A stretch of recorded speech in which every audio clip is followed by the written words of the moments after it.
राहुल गांधी जी मेरे नेता,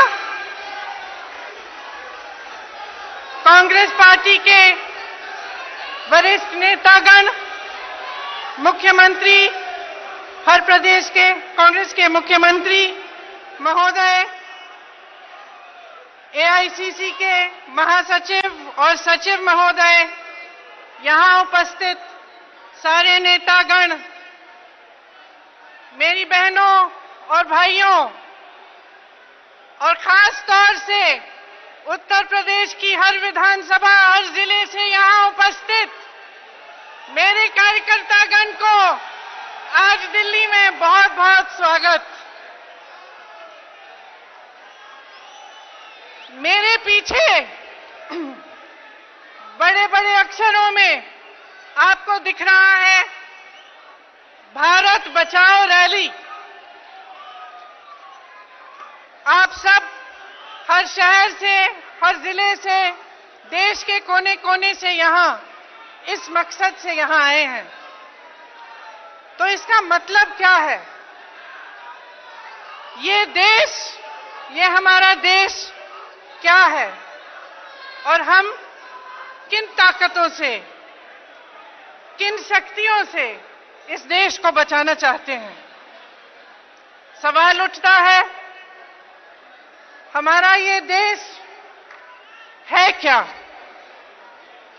ये देश एक अनोखे स्वतंत्रता संग्राम से उभरा, एक ऐसे आंदोलन से उभरा जिसने अहिंसा और प्रेम के जरिए दुनिया के सबसे बड़े साम्राज्य को शिकस्त दिया। ये देश प्रेम का देश है, अहिंसा का देश है, भाईचारे का देश है, एक दूसरे का हाथ थामने की आदत है ये देश, एक लड़की के दिल में सक्षम बनने की आकांक्षा है ये देश, एक नौजवान की आंखों में पल रहा मजबूत भविष्य का सपना है देश, एक किसान के लहलहाते खेत है देश, फैक्ट्री में काम कर रहे मजदूर की कड़ी मेहनत है देश, एक फौजी के दिल में मातृभूमि के लिए जान देने की इच्छा है देश, अच्छाई, सच्चाई और विकास का सपना है देश, और उस सपने को देखने का हक, उसका अधिकार हर नागरिक को देने वाला संविधान है ये देश। हर हिंदुस्तानी को समानता, स्वतंत्रता और स्वाभिमान देने वाला लोकतंत्र की शक्ति देने वाला है ये देश। हमें इस देश को बचाना है क्योंकि आज इस भारत में एक ऐसी सरकार और विचारधारा का साया छाया है जिसके जरिए न समानता का अधिकार बचा है, न एक स्वतंत्र और स्वाभिमानी भविष्य का। कुछ सालों पहले हमारे देश की अर्थव्यवस्था ऐसी गति से बढ़ रही थी कि दुनिया हमारे तरफ देखने लगी। ये कहा जाता था कि चीन की तरह हिंदुस्तान की अर्थव्यवस्था भी इतनी तेजी गति से बढ़ रही है कि भारत की अर्थव्यवस्था भी विश्व की सबसे विकसित अर्थव्यवस्थाओं की तरह मजबूत बन रही थी। विदेशी पूंजी भारत में आने लगी, हमारे उद्योग मजबूत बने, मनरेगा जैसी ग्रामीण योजनाओं के जरिए रोजगार बने। लेकिन आज भाजपा के 6 सालों के राज के बाद स्थिति ये बन गई है कि रोजगार बढ़ने के बजाय घट रहे हैं, जीडीपी पाताल पर आ गई है, महंगाई हद से ज्यादा बढ़ गई है, फैक्ट्रियां बंद हो रही हैं, car, motorcycle, TV, fridge, biscuit, कपड़े, सब कारखानों का काम घट रहा है। छोटा व्यापारी असफल जीएसटी से जूझ रहा है। एक तरफ आपसे काम छीना जा रहा है और दूसरी तरफ महंगाई बढ़ती चली जा रही है।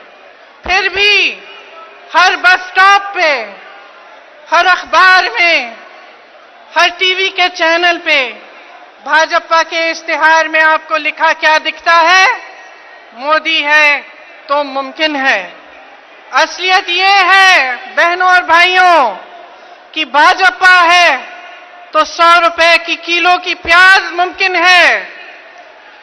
भाजपा है तो 45 साल में सबसे ज्यादा बेरोजगारी मुमकिन है।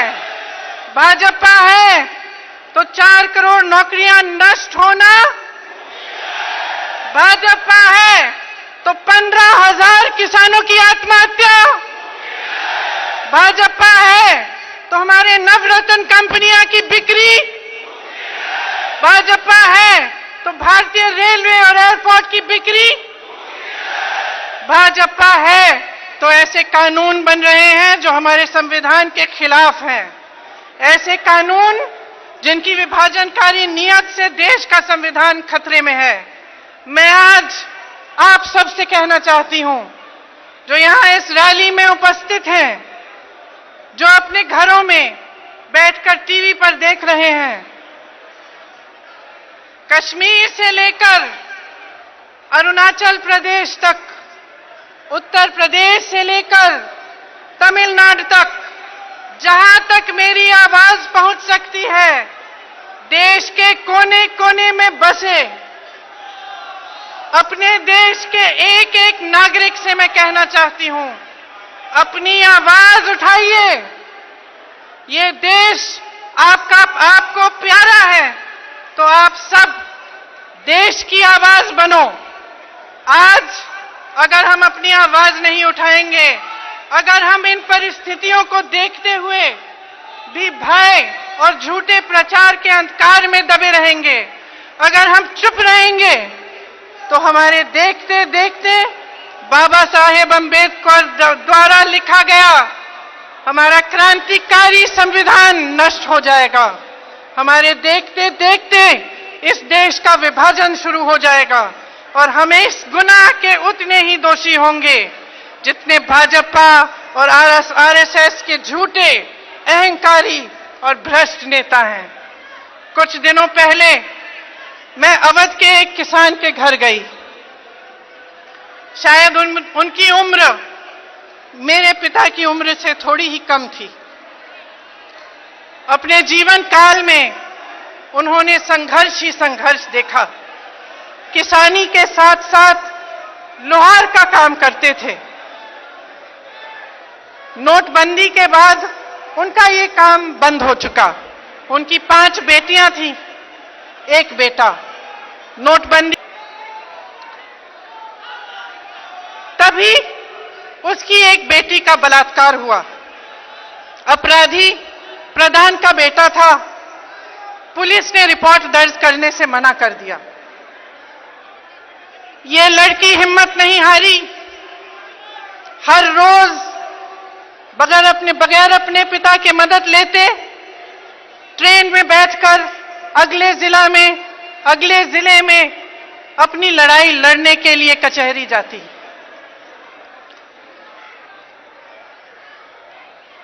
यहां पर उसके गांव में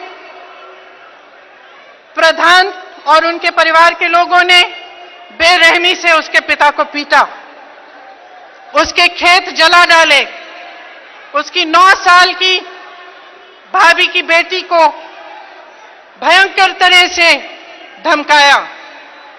फिर भी वो हिम्मत नहीं हारी।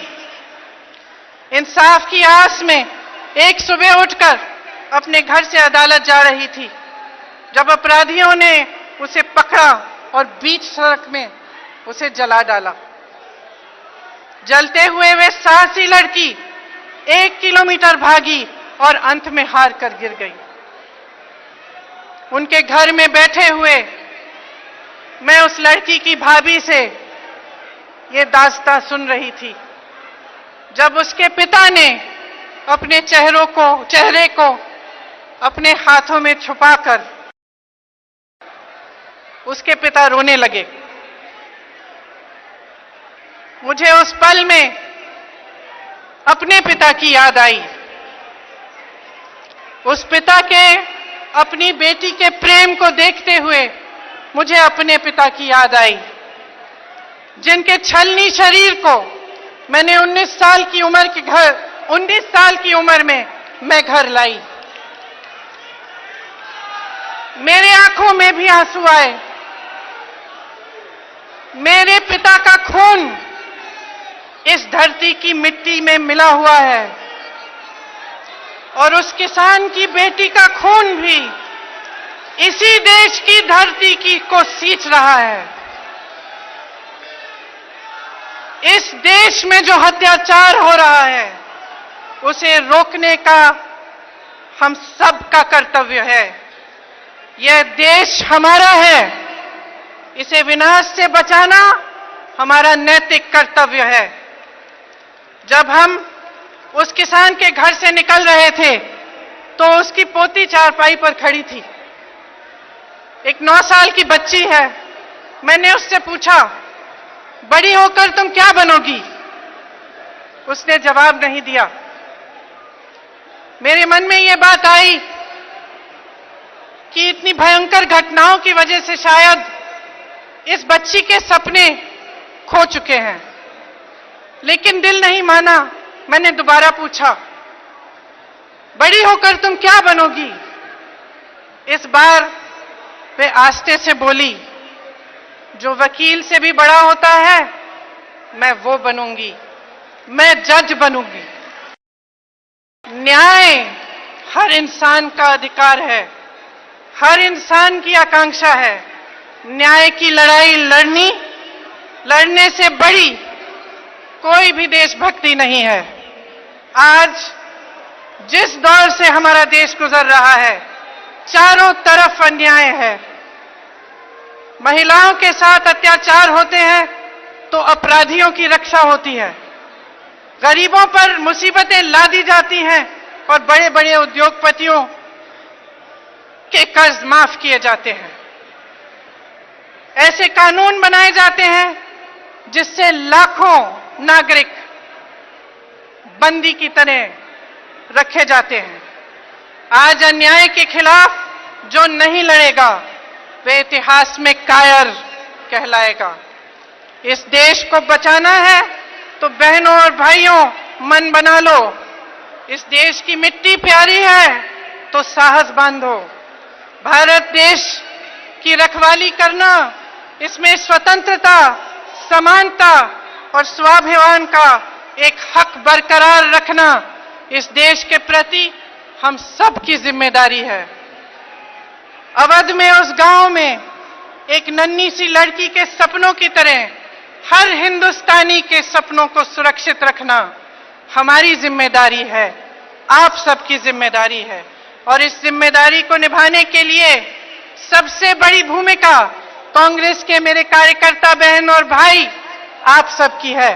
आप सब यहां आए हैं आज अपने देश को बचाने के लिए, ये भावना लेकर यहां आए हैं। इसके लिए मैं एक बार फिर आप सबको बहुत बहुत धन्यवाद देती हूं। जय हिंद, जय हिंद, जय हिंद।